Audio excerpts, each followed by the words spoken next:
Good evening. कैसे हैं आप सर?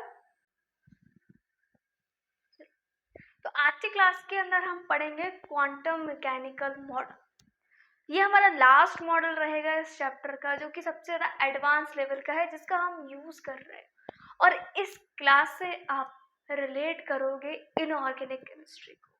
मतलब कि आज की क्लास से हम फिजिकल को इनऑर्गेनिक से मैच करने वाले हैं।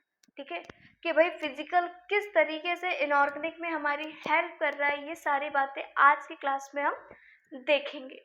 ठीक है, सबसे पहले हम पढ़ेंगे क्वांटम नंबर्स के बारे में। वहाँ सर हमें एन एल एम इन सब के बारे में पढ़ेगा, और वहाँ से हम एग्जैक्ट पोजीशन बता पाएंगे कि भाई इलेक्ट्रॉन कहाँ है। नॉट द एग्जैक्ट, हम प्रोबेबिलिटी बताएंगे कि where is the probability of finding the electron is maximum. ठीक है, तो स्टार्ट करेंगे हम आज की क्लास को अपना। क्वांटम थ्योरी के अंदर हम इलेक्ट्रॉन का 3D स्ट्रक्चर देखेंगे। तो लास्ट क्लास के अंदर हमने जो स्क्रोडिंजर वेव इक्वेशन पढ़ी थी, तो हमारे जो स्क्रोडिंजर सर हैं उन्हीं ने हमें बताया था the 3D view of the electron, कि भाई आपका जो इलेक्ट्रॉन है, और हमें अच्छे से पता है वो स्फेरिकल फॉर्म में प्रेजेंट होता है, ना कि सर्कुलर फॉर्म में। बोर्स कहाँ तक बात कर रहे थे? ऑर्बिट तक बात कर रहे थे, लेकिन जो स्क्रोडिंजर आए उन्होंने बात करी ऑर्बिटल की। किसकी बात करी? ऑर्बिटल की। और उन्होंने क्या बोला था? Maximum probability of finding the electron कहाँ होती है, उस पॉइंट को बोला जाता है क्या? ऑर्बिटल। इसका मतलब जो आपका इलेक्ट्रॉन मिलने की पॉसिबिलिटी है वो कहाँ पर है? ऑर्बिटल में। ठीक है, ऑर्बिट में नहीं है, कहाँ है? ऑर्बिटल है। इसको मैं अभी और थोड़ा सा एलेबोरेट करूंगी। स्टार्ट करते हैं क्वांटम मैकेनिकल थ्योरी। कोशिश करेंगे कि आज हम इस चैप्टर को खत्म ही करके जाएं बिल्कुल। ठीक है ना?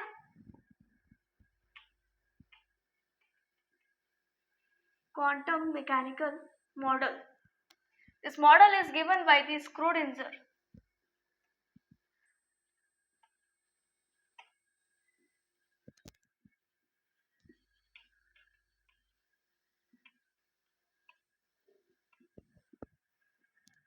ठीक है, who give the 3D view of the electron. क्या दिया था हमें? 3D व्यू बताया था किसका? इलेक्ट्रॉन का। और लास्ट क्लास के अंदर हमने क्या इक्वेशन पढ़ी थी? H psi is equals to E psi. E psi is equals to H psi, दोनों बोल सकते हैं हम। ठीक है, साई यहाँ पर हमारा क्या बता रहा था? वेव फंक्शन के बारे में बता रहा था। साई से हमने क्या पढ़ा था? Wave function. ठीक है ना? तो एक बात बताओ, क्या कुछ सिग्निफिकेंट है इस साई का? साई हमें कुछ बता रहा है क्या? हमने बोला कि हाँ, प्रोबेबिलिटी के बारे में बता रहा है। अच्छा, लेकिन अगर एक बात बताओ मुझे, अगर हम प्रोबेबिलिटी की बात करते हैं तो हमारा आंसर या तो 0 आता है या फिर 1 आता है। यही है ना? मतलब कि प्रोबेबिलिटी हमेशा इसी तरीके से होगी, या तो 0 होगी या फिर 1 होगी। लेकिन मैं अगर इस साइन को रिप्रेजेंट करूं इधर पर, तो मुझे पता है वेव कुछ इस तरीके से मूव करती है ना? ये क्या शो कर रहा होता है? Positive part. ये क्या शो कर रहा होता है? Negative part. अब क्या हुआ? हमें तो पता नहीं थी। प्रोबेबिलिटी या तो एक पॉजिटिव शो कर रहा है, एक नेगेटिव शो कर रहा है। हमें अच्छे से पता है कि प्रोबेबिलिटी नेगेटिव पे तो आ ही नहीं सकती। इसका मतलब क्या है? इसका मतलब ये है कि psi has a no physical significance. उसका फिजिकल सिग्निफिकेंस कुछ नहीं है। अब क्या करें? अब कैसे पता करें? एक काम करते हैं, साइन का स्क्वायर कर देते हैं। हमें अच्छे से पता है, जैसे ही मैं इसका स्क्वायर करूंगी, ये वाला जो पार्ट है वो उठ के कहाँ चला जाएगा?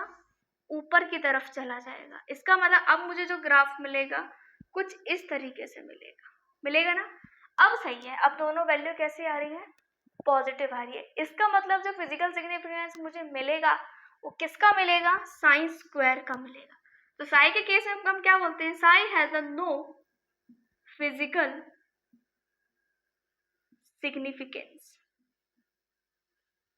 but the sine square हमें बताता है the probability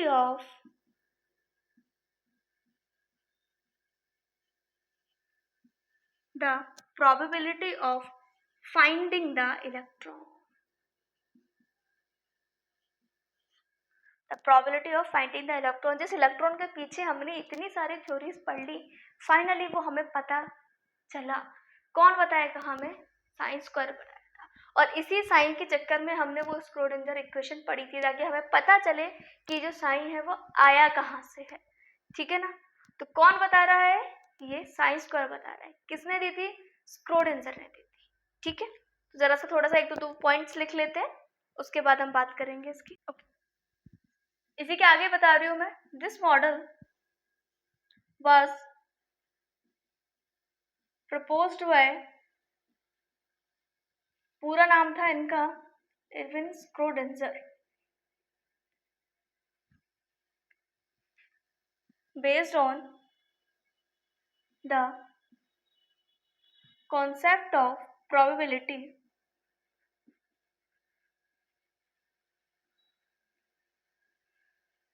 and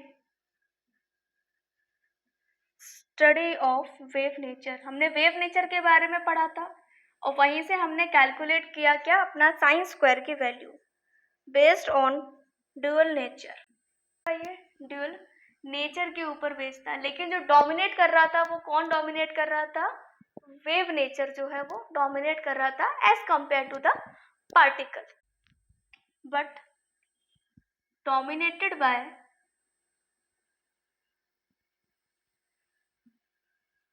wave nature. ठीक है। अब जो मुझे ये सॉल्यूशन मिला है स्क्रोडिंजर का, हाँ, जो स्क्रोडिंजर का मुझे सॉल्यूशन मिला है वही मुझे अब सेट देने वाला है 3 क्वांटम नंबर का। क्या बोला मैंने?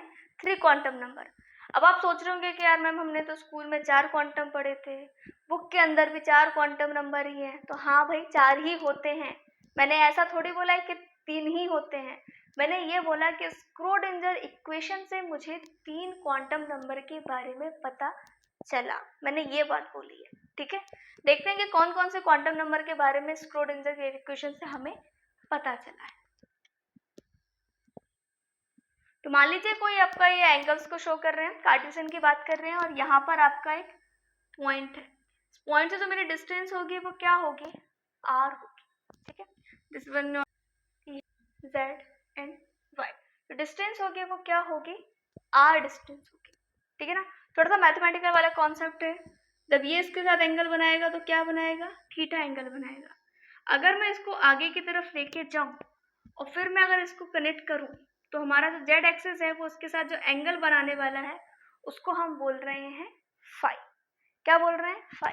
तो इसका मतलब अब मुझे तो 3 डिफरेंट चीज देखने को मिली। वो क्या क्या मिली? अगर मैं फंक्शन की बात करूं तो आर मिला, थीटा मिला और फाई मिला। वही हम उसको एक्स वाई जेड के फॉर्म में बता रहे हैं। ठीक है ना। क्या मिली? मुझे 3 चीजें मिली। ठीक है। क्या क्या मिली? Are, theta, phi. तो मैं अगर इनको अलग अलग करूं, फंक्शन ऑफ आर और function of theta and phi, इन दोनों को मैं अलग अलग समझूं तो जो मेरा आर वाला पार्ट है ये मुझे बताने वाला है radial part of the wave function. कि वेव फंक्शन का जो रेडियल पार्ट है वो क्या है, मतलब कि वो रेडियस के ऊपर डिपेंड करेगा। और जो थीटा और फाई है वो मुझे बताएगा कि उसका एंगुलर पार्ट क्या है। किसका? वेव फंक्शन का। ये मुझे क्या बता रहा है? Radial part of wave function. ये मुझे शो करेगा एंगुलर पार्ट ऑफ। इसका मतलब क्या है? इसका मतलब ये है कि इस रेडियल वाले पार्ट से मुझे क्या वैल्यू मिलेगी? मुझे एन की वैल्यू पता चलेगी और मुझे एल की वैल्यू पता चलेगी। वहीं अगर मैं बात करूं एंगुलर पार्ट की तो वहां मुझे एल की वैल्यू पता चलेगी और एम की वैल्यू पता चलेगी। इसका मतलब क्या है? इसका मतलब ये है कि मुझे इस स्क्रोडिंजर वेव इक्वेशन के सॉल्यूशन से मुझे 3 चीजें मिली। एक एन मिला, एक एल मिला और एम मिला, और बाद में ही हमने इनको क्या बोला? Quantum numbers. जो आज हम पढ़ते हैं एन एल एम, ये सारी की सारी क्या है? ये क्वांटम नंबर है। कहाँ से आए थे? स्क्रोडिंजर वेव इक्वेशन से आए थे। कुछ इस तरीके से इन्होंने इसको प्लॉट किया था। बात करते हैं एक एक करके इन तीनों चीज़ों की। यहाँ पर उन्होंने एन के बारे में बताया, एल के बारे में बताया और एम के बारे में बताया। अब हम ये देखेंगे कि ये तीनों चीज़ें हैं क्या। ठीक है ना। आ जाओ, इसको बना लेना। बात कर रहे हैं अब हम क्वांटम नंबर की। ये वो पार्ट है जहाँ से हम फिजिकल केमिस्ट्री से इनऑर्गेनिक केमिस्ट्री की तरफ अपने पैर रख रहे हैं। कदम रख रहे हैं, ऐसे मान लो। अब हम क्या करने वाले हैं, अब हम फिजिकल केमिस्ट्री को इनऑर्गेनिक केमिस्ट्री से जोड़ने वाले हैं और आपको हम लेकर जा रहे हैं फिजिकल से इनऑर्गेनिक की तरफ। मतलब अब जो आगे हम चीज़ें पढ़ेंगे वो सारी की सारी हमारे जो कॉन्सेप्ट हैं वो किसके होंगे, इनऑर्गेनिक केमिस्ट्री के होंगे। शुरू कहाँ से किया था, फिजिक्स वाले पार्ट से हमने शुरू किया था, बीच में कुछ केमिस्ट्री पढ़ी। अब हम जो आगे पढ़ेंगे वो क्या पढ़ेंगे, इनऑर्गेनिक के टर्म्स, जो कि आपकी पूरी केमिस्ट्री में सबसे ज़्यादा इम्पॉर्टेंट रहेगा। पूरे इनऑर्गेनिक केमिस्ट्री के अंदर तो वो बेस है, वो आएगा तभी हम इनऑर्गेनिक केमिस्ट्री को पढ़ पाएंगे, उसके अंदर पीरियोडिक क्लासिफिकेशन को पढ़ पाएंगे, और जो हमारा केमिकल बॉन्डिंग है सबसे ज़्यादा इम्पॉर्टेंट चैप्टर इनऑर्गेनिक केमिस्ट्री का, उसको समझ पाएंगे। इसका मतलब क्वांटम नंबर आ गया तो हमें केमिकल बॉन्डिंग का बहुत सारा पार्ट है वो ईजी हो जाएगा हमारे लिए समझना। ठीक है, वो बहुत लेंथी चैप्टर है, उसके अंदर हमें समझना ईजी होगा। ठीक है, बात करते हैं क्वांटम नंबर क्या होता है। ये सेट है हमारे 4 क्वांटम नंबर्स का। यहाँ पर हम किसके बारे में बता रहे हैं, 4 चीज़ों के बारे में बता रहे हैं जो कि हमें एक लोकेशन बता। इसका मतलब क्या है, जो क्वांटम नंबर है मुझे क्या बताने वाला है, ये मुझे डिफाइन करने वाला है, मुझे लोकेशन बताने वाला है किसकी, इलेक्ट्रॉन की, कि भाई अब तुम्हारा जो इलेक्ट्रॉन है वो कहाँ छुपा बैठा हुआ है, उसकी प्रोबेबिलिटी मैंने ढूंढ ली है। ऐसे समझ लेते हैं, जैसे मान लीजिए कि आप कहाँ से, आप मान लीजिए यूपी से, ठीक है ना, तो आप बोल रहे हैं कि मैम हमारे घर आना यूपी में। अब मैं बोलूँगी भाई यूपी तो इतना बड़ा है, यूपी में कहाँ हूँ मैं, कि मैम ठीक है आप यूपी में आना, मैम लखनऊ आना। ठीक है, मैंने कहा ठीक है भाई, तो कहाँ हुआ, स्टार्ट कहाँ से हमने किया, यूपी से स्टार्ट किया। ठीक है, उसने क्या बोला कि मैम मैंने बोला डिस्ट्रिक्ट तो बताओ भाई, डिस्ट्रिक्ट कहाँ है, मैं बोला मैम लखनऊ आना। तो भाई लखनऊ भी इतना बड़ा है, इतने बड़े लखनऊ में मैं तुम्हें कहाँ ढूंढूंगी, कि मैम मैं ना रेलवे स्टेशन के पास रहता हूँ। मैंने कहा ठीक है भाई, रेलवे स्टेशन पहुंच गए हम। मैंने कहा बोला अब कहाँ जाना है, कह रहे मैम इतने ये मेरा प्लॉट नंबर है, ये मेरे घर का नंबर है, इस तरीके से यहाँ पर आप आ जाना। ठीक है ना, A4956B, इस तरीके से ये मेरा प्लॉट नंबर है, आप यहाँ पर आ जाना, तभी तो मैं पहुँच पाऊंगी ना।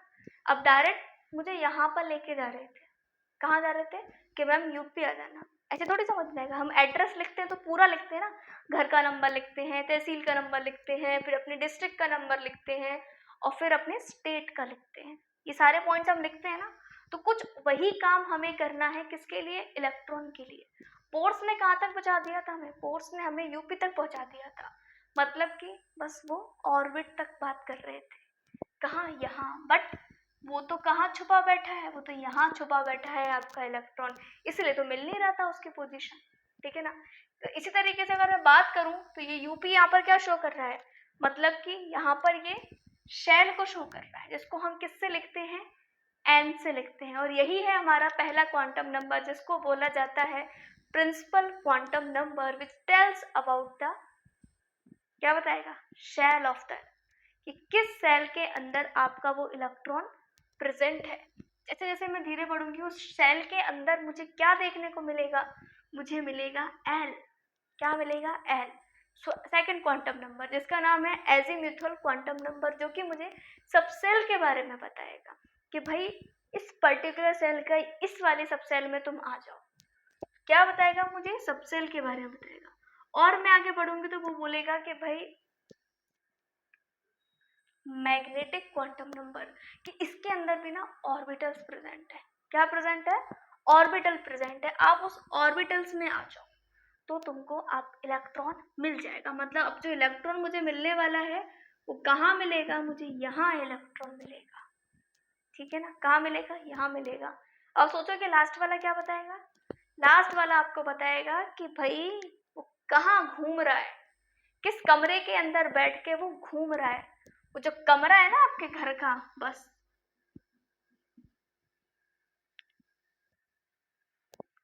मैग्नेटिक क्वांटम नंबर आपको बता रहा है ऑर्बिटल्स के बारे में, कि किस ऑर्बिटल के अंदर वो प्रेजेंट है। अभी मैं सारी चीजें आपको लिखवाऊंगी, सब बताऊंगी, इसकी टेंशन मत लो, अभी तो जो बता रही हूँ वो सुनते जाओ आराम से। कि कहाँ प्रेजेंट होगा वो, भाई ऑर्बिटल के अंदर, वही पोजीशन है जहाँ पर आपके इलेक्ट्रॉन मिलने की पॉसिबिलिटी सबसे ज़्यादा है। तो उसमें फिर इसका काम क्या है, ये बताएगा कि किस कमरे के अंदर बैठ के वो अपना काम कर रहा है, भाई किस कमरे के अंदर छुपा बैठा है और क्या ओरिएंटेशन है उसका। तो यहाँ पर मुझे क्या मिलेगा, उसका स्पिन, जिसको बोला जाता है स्पिन क्वांटम नंबर, जो कि आपका 4th क्वांटम नंबर है। ये 3 किसने बता दिए थे, स्क्रोडिंगर ने बता दिए थे।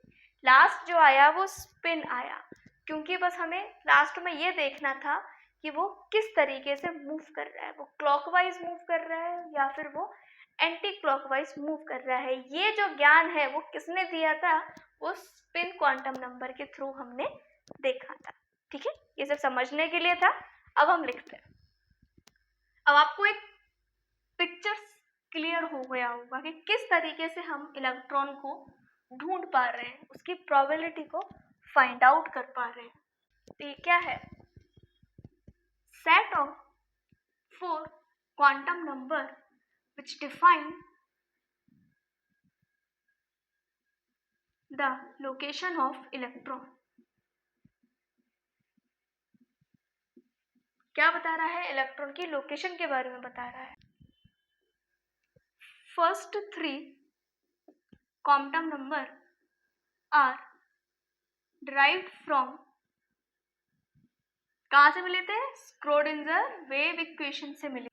नाम लिखेंगे अब हम चारों क्वांटम नंबर का, कौन कौन से हैं। पहला है आपका प्रिंसिपल क्वांटम नंबर, सेकंड है आपका एजीम्यूथल क्वांटम नंबर, इसको सब्सिडियरी क्वांटम नंबर के नाम से भी हम जानते हैं।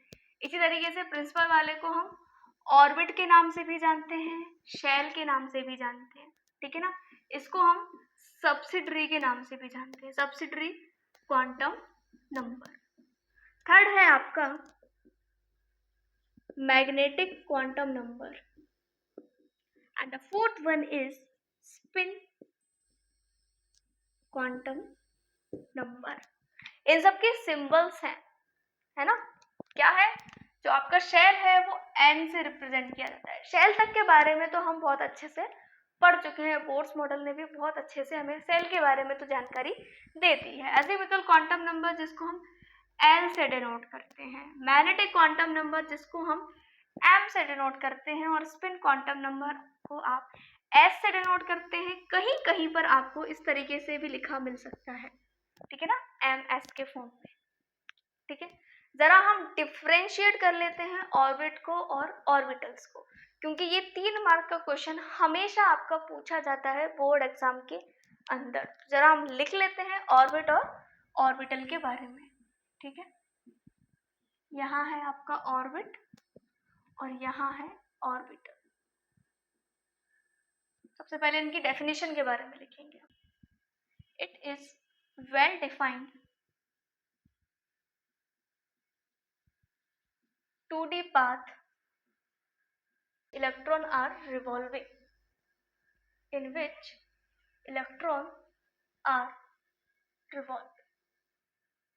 ठीक है, कैसा है ये, 2D पाथ है, सर्कुलर पाथ है, और जहां पर आपका जो इलेक्ट्रॉन है वो रिवॉल्व कर रहा है। The region where finding probability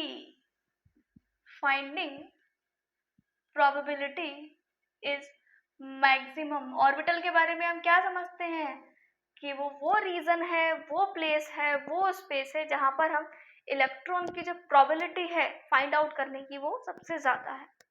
ठीक है, वो भी कैसे, इन 3 डायमेंशनल।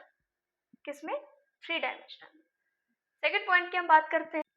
पूछा जाता है कि मैक्सिमम नंबर ऑफ इलेक्ट्रॉन एक ऑर्बिट के अंदर और एक ऑर्बिटल्स के अंदर कितने होते हैं। ठीक है ना, क्या क्या पूछा जाता है, मैक्सिमम नंबर ऑफ इलेक्ट्रॉन। तो देखते हैं भाई कि मैक्सिमम नंबर ऑफ इलेक्ट्रॉन कितने प्रेजेंट होंगे आपके। यहाँ पे भी हम बात कर रहे हैं किसकी, मैक्सिमम नंबर ऑफ इलेक्ट्रॉन। यहाँ पर हम बात कर रहे हैं ऑर्बिट की, और यहाँ हम बात कर रहे हैं ऑर्बिटल्स के अंदर। ठीक है ना, ऑर्बिट के फॉर्मूले में आपने एक चीज पढ़ी होगी, 2n²। एक क्लास 9th के अंदर भी हम इस फॉर्मूले का यूज पहले भी कर चुके हैं, जहां पर हमने वैल्यूज निकाली थी। हम पुट कर सकते हैं, अगर n = 1 है तो कितने नंबर ऑफ इलेक्ट्रॉन निकल कर आ जाएंगे, 2, n इक्वल्स टू अगर 2 है तो कितना आ जाएगा, 8 आ जाएगा। पढ़ा हुआ है ना ये तो हमने। और अगर n इक्वल्स टू 3 है तो बताओ जरा जल्दी से कितना आ जाएगा, 18 आ जाएगा। कितने इलेक्ट्रॉन्स आ जाएंगे, 18 आ जाएंगे। इसका मतलब maximum number of electron in orbit कौन डिसाइड करेगा, 2n²। मतलब कि अगर आपको n पता है, शेल की वैल्यू पता है, then you can find out the maximum number of the electrons in the orbit. यही अगर मैं बात करूं किसकी, ऑर्बिटल की, किसकी बात हो रही है, ऑर्बिटल की बात हो रही है। तो कोई सा ही ऑर्बिटल हो, मैक्सिमम नंबर ऑफ इलेक्ट्रॉन उसके अंदर सिर्फ और सिर्फ आप 2 भर सकते हैं। कितने, 2। अभी ऑर्बिटल्स क्या होते हैं ये वाली चीजें भी मैं आपको बताऊंगी, लेकिन क्या बोल रही हूँ मैं कि जो मैक्सिमम नंबर ऑफ इलेक्ट्रॉन है किसी भी ऑर्बिटल के अंदर हम कितने फिल कर सकते हैं, सिर्फ और सिर्फ 2। ठीक है, थर्ड पॉइंट देखते हैं। बोर्स मॉडल ने हमें बताया था अच्छे से कि ये कैसे होता है, सर्कुलर पाथ में रिवॉल्व कर रहा होता है। इसका मतलब it is circular in shape. कैसा होगा, ये सर्कुलर शेप में होगा, इसीलिए 2 डायमेंशनल की बात करता है, जबकि जो ऑर्बिटल है वो 3 डायमेंशनल की बात करता है, क्योंकि आपका जो इलेक्ट्रॉन है वो स्फीयर के फॉर्म में प्रेजेंट होता है। ऑर्बिटल किस फॉर्म में प्रेजेंट होगा, it is spherical in form. These are the very very important points, spherical in shape। ठीक है, ये 3 पॉइंट्स हैं, 3 नंबर के हो जाते हैं सीधे सीधे। स्टेटमेंट में पूछ लेगा, क्वेश्चंस के फॉर्म में पूछ लेगा, डेफिनेशन के फॉर्म में पूछ लेगा, या सीधा सीधा डिफरेंस पूछ लेगा। एक और इसका आता है कि जो ऑर्बिट होता है वो हाइजेनबर्ग अनसर्टेनिटी प्रिंसिपल को फॉलो अप नहीं करता, जबकि जो ऑर्बिटल है वो फॉलो करता है। ठीक है, इसको नोट डाउन कर लीजिए। फिर हम शुरू करते हैं एक एक का पोस्टमार्टम करना। जो भी हमने सिर्फ लिखे हैं नाम, अब हम एक एक करके उनको डिटेल में पढ़ने वाले हैं कि प्रिंसिपल क्वांटम नंबर हमें क्या क्या बताने वाला है, एजिमुथल क्या बताने वाला है, ये सारी चीजें लिखो इसको फटाफट। बात करते हैं हम अपना फर्स्ट प्रिंसिपल क्वांटम नंबर, जिसको हम n से रिप्रेजेंट करते हैं। क्या क्या बताता है हमारा ये प्रिंसिपल क्वांटम नंबर। सबसे पहली बात किसके बारे में बता रहा है, शेल के बारे में बता रहा है। आपका जो इलेक्ट्रॉन है भाई वो किस शेल में छुपा हुआ बैठा है, ये कौन बताएगा हमें, प्रिंसिपल क्वांटम नंबर। किसने दिया था, बोर्स ने दिया था। ये तो अभी तक हम पढ़ ही चुके हैं, प्रोपोज्ड बाय बोर्स। क्या बताता है, गिव इंफॉर्मेशन अबाउट एनर्जी। याद है मैंने आपको एनर्जी का फॉर्मूला बताया था, जल्दी से बताओ क्या था एनर्जी का फॉर्मूला,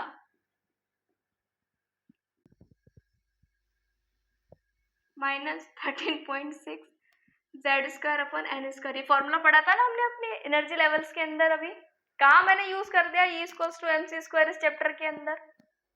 E = hc/λ बोलती तो भी मैं मान लेती, क्योंकि वो मैंने इक्वेशन यूज करी थी। एनर्जी के लिए मैंने क्या फॉर्मूला यूज किया था, ये फॉर्मूला यूज किया था। यहाँ पर हमारी n की वैल्यू क्या हो सकती है, 1 हो सकती है, 2 हो सकती है, 3 हो सकती है, कुछ भी हो सकती है। क्या बता रहा है, it tells about the shell.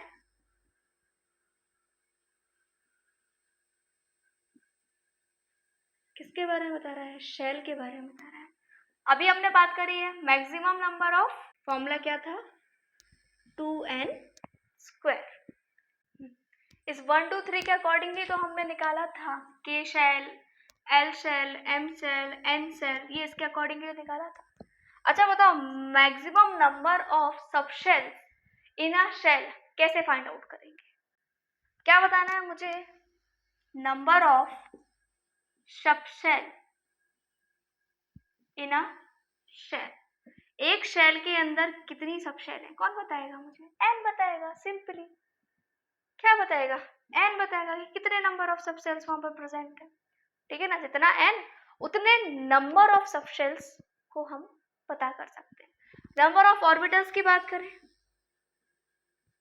Number of orbitals in a shell, एक शेल के अंदर कितने ऑर्बिटल होते हैं। ठीक है, एक शेल के अंदर कितने नंबर ऑफ ऑर्बिटल्स हैं, क्या बताएगा, n² बताएगा। ये फॉर्मूला इंपॉर्टेंट है, इन्हीं में क्वेश्चंस पूछ लिए जाते हैं।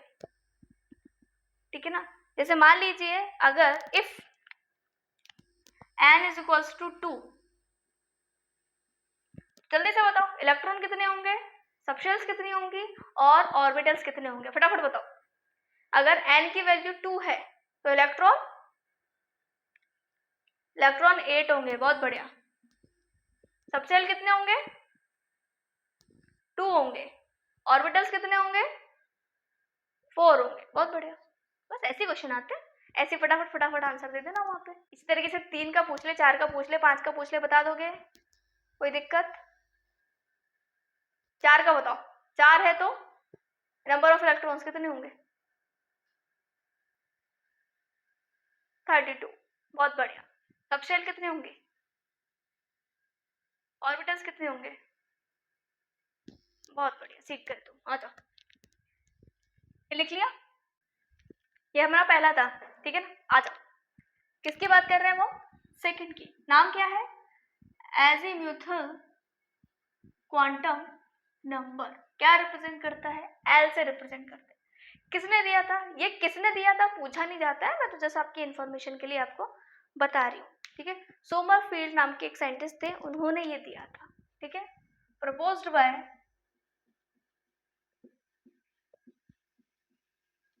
सोमरफील्ड। किसके बारे में बताता है ये, हमें सबशेल के बारे में बताता है कि भाई सबशेल है और उसका शेप कैसा है। क्या बता रहा है, उसका शेप कैसा है। ये क्या बता रहा था, नंबर्स, ये शेल्स के नंबर्स के बारे में बता रहा था, ठीक है ना। अब जो आपका एजीम्यूथल क्वांटम नंबर है जो एल है आपका, वो क्या बताएगा, उसका शेप कैसा है। क्या बोल रही हूँ मैं, शेप कैसा है। It signifies subshell present in a shell. एक शेल के अंदर कितने सबशेल हैं, ये पहला पॉइंट है। Value of L provides the information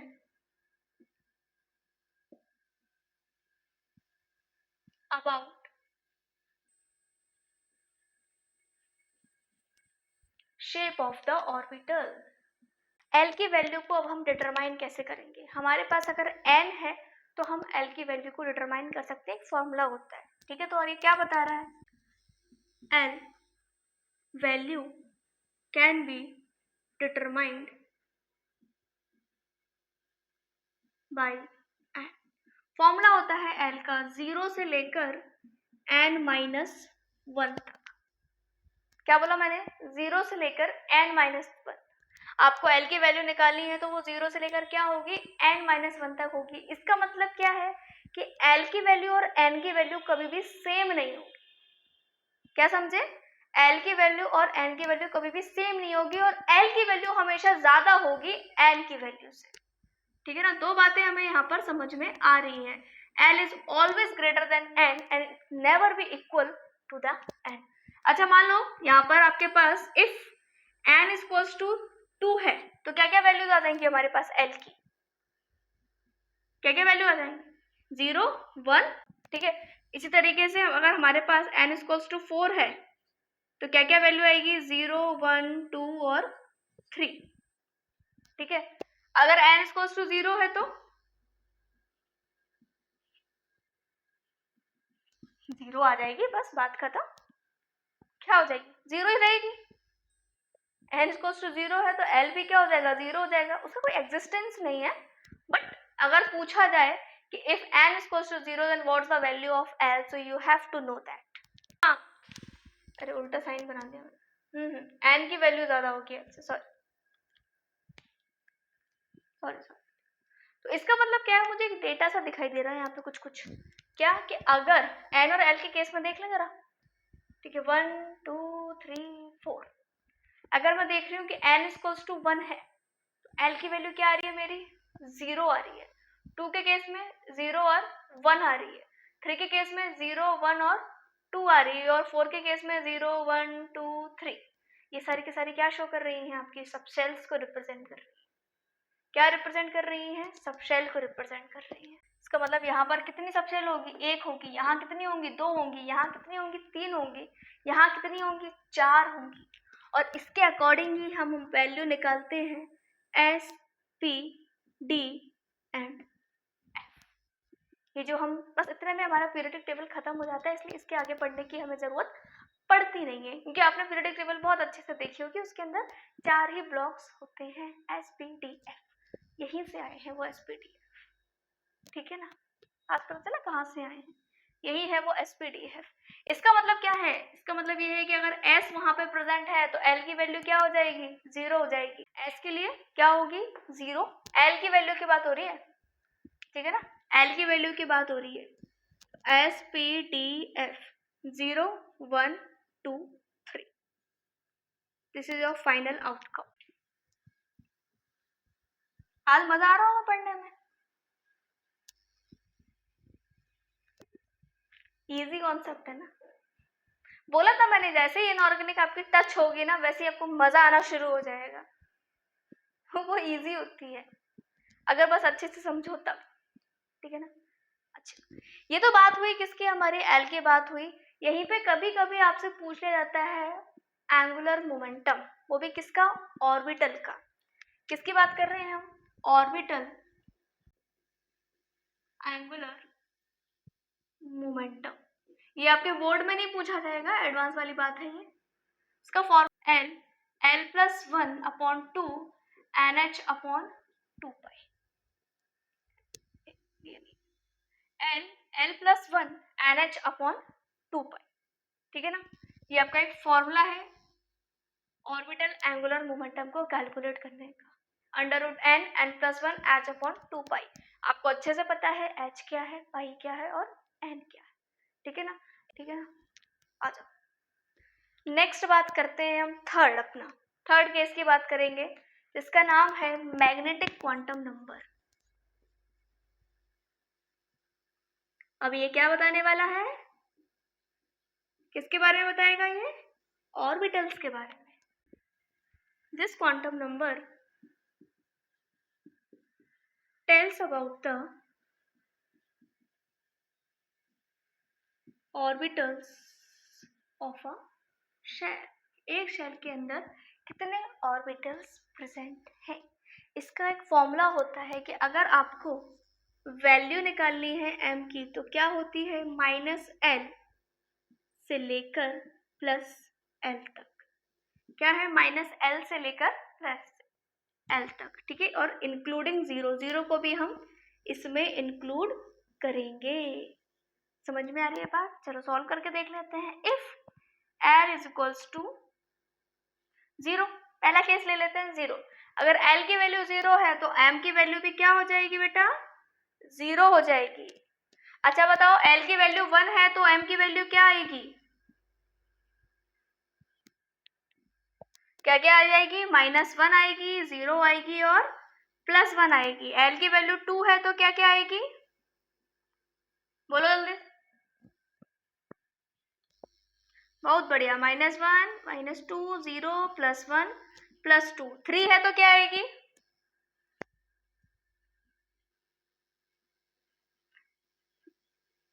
बहुत बढ़िया, 1 2। इसका मतलब क्या है, इसका मतलब ये है, ये क्या है आपके, वही SPDF। इसका मतलब ये है कि S के अंदर एक ऑर्बिटल होता है, P के अंदर 3 ऑर्बिटल्स होते हैं, L के अंदर 5 ऑर्बिटल्स होते हैं और F के अंदर 7 ऑर्बिटल्स होते हैं। ये बता रहा है आपको, गिनती बता दी इसने, 1 3 5 7। कैसे हैं, हमने निकाले अभी, ऐसी थोड़ी ना बोल रहे हैं, निकाले हैं, अभी निकाल के बैठे हम अच्छे से। कितनी वैल्यू, ये एक ही तो है, यहाँ कितनी है, 1 2 3, मतलब कि 3। P के अंदर कितने ऑर्बिटल्स हैं, 3 ऑर्बिटल्स हैं। क्या क्या नाम है उनका, Px Py Pz।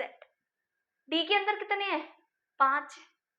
क्या क्या नाम है, Dxy Dyz Zx x² - y² and z²। ये सारी अभी आएंगी, ठीक है ना, अब इनके डायग्राम भी आएंगे। लास्ट और पढ़ते हैं, फिर जब क्वेश्चंस करेंगे ना, बड़ा मजा आएगा क्वेश्चंस करने में, फील आएगा तुमको बहुत बढ़िया वाला। जब ये इस पूरे चैप्टर में तुमको फील नहीं आ रहा था ना, वो बस इस लास्ट पोर्शन में तुमको फील आ जाएगा।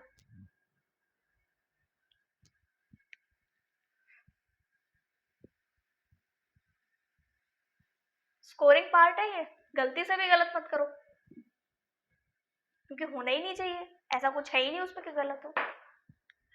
नेक्स्ट क्या है आपका फोर्थ, स्पिन क्वांटम नंबर। इसको रिप्रेजेंट करते हैं हम एस से। It tells about the orientation, tales about the orientation, इसको बता रहे हैं ओरिएंटेशन, बता रहे हैं स्पिन, बता रहा है किसका, इलेक्ट्रॉन का, इन द ऑर्बिटल, कि उस ऑर्बिटल के अंदर जो छुपा हुआ इलेक्ट्रॉन बैठा है वो किस तरीके से घूम रहा है। तो उन्होंने आइडेंटिफाई किया। अब इसके लिए स्पिन क्वांटम नंबर की जरूरत पड़ी थी कि हमने आइडेंटिफाई तो कर लिया था कि हाँ यहाँ पर इलेक्ट्रॉन प्रेजेंट है, इस ऑर्बिटल के अंदर प्रेजेंट है, पर अभी हमने बात करी थी कि इस ऑर्बिटल के अंदर 2 इलेक्ट्रॉन रह सकते हैं। अब अगर ये दोनों सेम है तो मुझे पता कैसे चलेगा कि किसका कौन सा है, इसीलिए वहां पर आया स्पिन क्वांटम नंबर, जो कि बता रहा है उसका ओरिएंटेशन। उसने बोला कि एक घूम रहा है क्लॉकवाइज, दूसरा घूम रहा है एंटी क्लॉकवाइज। उन्होंने ये 2 नाम दिए कि एक घूम रहा है एंटी क्लॉकवाइज और दूसरा घूम रहा है क्लॉकवाइज। आप ऐसे आइडेंटिफाई कर लीजिए, ठीक है। मतलब मेरे पास जो 2 इलेक्ट्रॉन थे उसको मैंने कुछ रिप्रेजेंटेशन फॉर्म दिया, मैंने कुछ ऐसा रिप्रेजेंटेशन फॉर्म दिया, पहला वाला शो कर रहा है क्लॉकवाइज, दूसरा वाला शो कर रहा है एंटी क्लॉकवाइज। ऐसा कहना सरासर गलत है।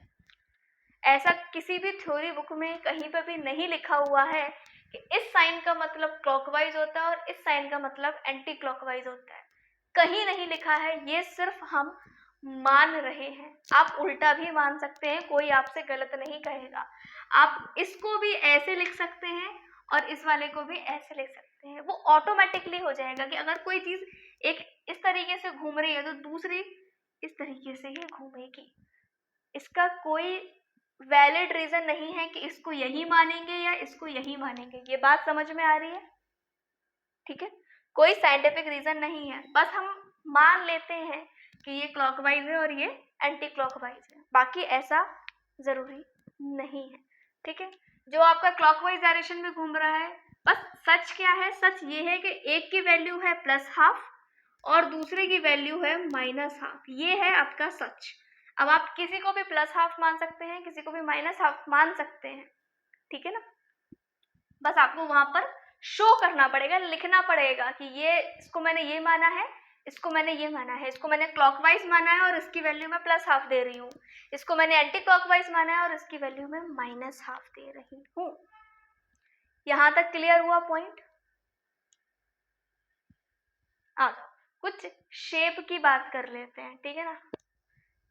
ये बात करते हैं हम शेप की, शेप ऑफ ऑर्बिटल्स।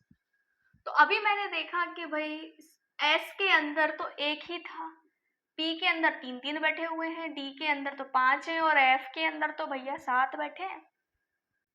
क्या बोल रही हूँ मैं, 7 बैठे हैं, ठीक है ना। शेप की बात करते हैं। सबसे पहले हम बात कर रहे हैं एस ऑर्बिटल की। तो एस ऑर्बिटल का जो शेप होता है वो स्फीयर शेप का होता है, ठीक है ना। और इस स्फीयर के अंदर ही हमारे इलेक्ट्रॉन्स प्रेजेंट होने की प्रोबेबिलिटी पाई जाएगी, जिसको हम ऑर्बिटल बोलते हैं। तो इधर सीधी सी बात है। आ जाओ पी ऑर्बिटल की बात करते हैं।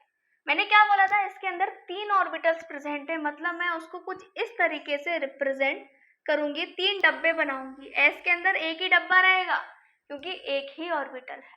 इसके अंदर मैं 3 डब्बे बनाऊंगी। क्यों बनाऊंगी 3 डब्बे? क्योंकि यहाँ पर 3 ऑर्बिटल है। एक ऑर्बिटल के अंदर कितने इलेक्ट्रॉन भर सकती हूँ मैं? 2, है ना। एक ऑर्बिटल के अंदर मैं 2 इलेक्ट्रॉन भर सकती हूँ। 3 ऑर्बिटल के अंदर मैं कितने इलेक्ट्रॉन भर सकती हूँ? तो 3 के अंदर मैं कितने भर सकती हूँ? 6 भर सकती हूँ, ठीक है। इसका मतलब क्या है? The maximum number of the electrons in the p orbital is 6. The maximum number of electron in s orbital is 2. ऐसे d की बात करूँ तो d में कितने भर सकती हूँ मैं टोटल? मैक्सिमम 10 और f में 40। बहुत बढ़िया। अगर मैं यहाँ पर मैक्सिमम इलेक्ट्रॉन्स की बात करूँ तो कितने भर सकती हूँ मैं? यहाँ 2, यहाँ 6, यहाँ 10 और यहाँ 14। अभी जब हम पढ़ेंगे ना इलेक्ट्रॉनिक कॉन्फ़िगरेशन, वहाँ पर ये काम आएगा, ठीक है, आ जाओ। पी की हम बात कर रहे हैं, एक का नाम है पी एक्स, पी वाई और पी जेड। जब हम यहाँ पर आ जाते हैं, यहाँ पर हम 3 डायमेंशनल की बात करते हैं, मतलब कि यहाँ पर एक्सिस आ चुकी है। क्या आ चुकी है? एक्सिस आ चुकी है। ठीक है, मान लीजिए मैं आपको एक का डायग्राम बता देती हूँ, बाकी के डायग्राम आप खुद बनाओ। ठीक है ना, बाकी के डायग्राम आप खुद बनाओगे। इसको एक्स ले लेते हैं, इसको वाई ले लेते हैं। ठीक है ना, मैं किसका बना रही हूँ? मैं पी एक्स का बना रही हूँ। क्या है ये? एक्स पे है, मतलब कि इसका जो डायग्राम बनेगा वो कुछ इस तरीके से बनेगा, और जो आपके इलेक्ट्रॉन्स की फाइंडिंग प्रोबेबिलिटी है वो यहाँ पर प्रेजेंट होगी। इस तरीके से आप बाई का बना सकते हैं और इस तरीके से आप जेड का बना सकते हैं, कोई टफ वाली बात नहीं। बना लेंगे ना? बना लोगे, आई नो। ठीक है ना, वाई में यहाँ बना देना, जेड में यहाँ बना देना, बन जाएगा। ये क्या है? आपका लोब है, पढ़ाया था ना मैंने आपको। क्या है ये?